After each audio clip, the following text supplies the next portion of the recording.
On m'a souvent demandé, Noé, comment tu fais pour être tout le temps de bonne humeur? en voici une des raisons expliquées par la science.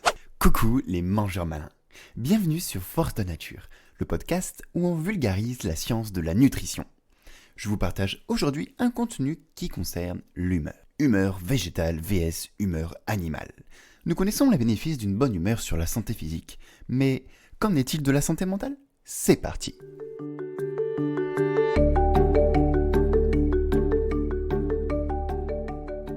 Les chercheurs ont utilisé deux tests psychologiques. 1. Le POMS, Profile of Mood States. Pardonnez-moi pour mon accent. C'est un profil des états d'humeur. Regardez la dépression, la colère, l'hostilité, la fatigue, la confusion. 2. La DASS, Depression Anxiety Stress Score, conçu pour mesurer les états d'humeur négatifs. Désespoir, manque d'intérêt, ahédonie, qui signifie manque de plaisir, anxiété, stress, agitation, irritabilité, impatience, etc. Que pensez-vous qu'ils ont trouvé? Vous avez peut-être déjà entendu cette phrase « Les végétariens ont tendance à être en moyenne plus déprimés, anxieux et tristes ». Fiction! Les végétariens rapportent beaucoup moins d'émotions négatives que les omnivores. Mais pourquoi? Les chercheurs proposent deux explications. La première, si vous n'êtes pas en bonne santé, par exemple si vous allez tout le temps chez le médecin, vous allez être automatiquement plus irritable, stressé et déprimé. Ainsi, il suggère que la santé émotionnelle des végétariens pourrait être en partie le résultat de leur santé physique supérieure. Deuxième explication, la raison peut être l'acide arachidonique.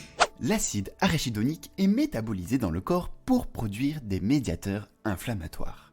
En fait, c'est de cette façon que fonctionnent les anti-inflammatoires comme l'aspirine, qui interfèrent avec la conversion de l'acide arachidonique qui, eux, produisent de l'inflammation, de la douleur et de l'enflure. Maintenant, la question que vous vous posez sûrement est: Quelles sont les sources d'acide arachidonique dans notre alimentation? on la retrouve en très grande majorité dans le poulet et les œufs, bien qu'il y en ait aussi dans le bœuf, le porc, le poisson et d'autres produits d'origine animale. Je vous mets en description une liste des 100 principales sources d'acide arachidonique sélectionnées par Laurent Bertha, qui sait de quoi il parle.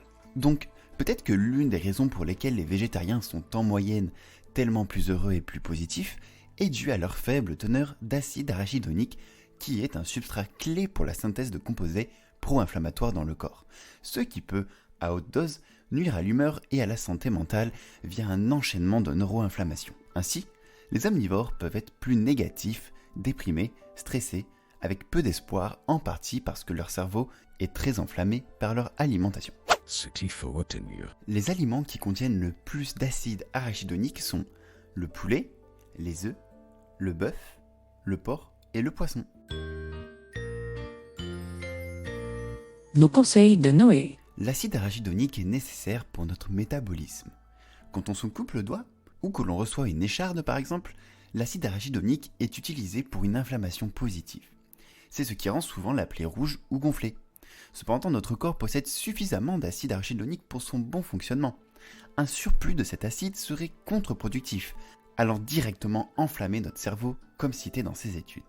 Vous pouvez suivre mon travail sur mon site forcedelanature.com et ainsi y retrouver toutes les sources scientifiques citées de mes contenus, y compris celui-ci. N'hésitez pas à vous abonner si vous voulez rester informé de toutes mes recherches. Vous pouvez laisser un commentaire et liker si ça vous a plu. Prenez soin de vous et à bientôt sur Force de la Nature. Ciao.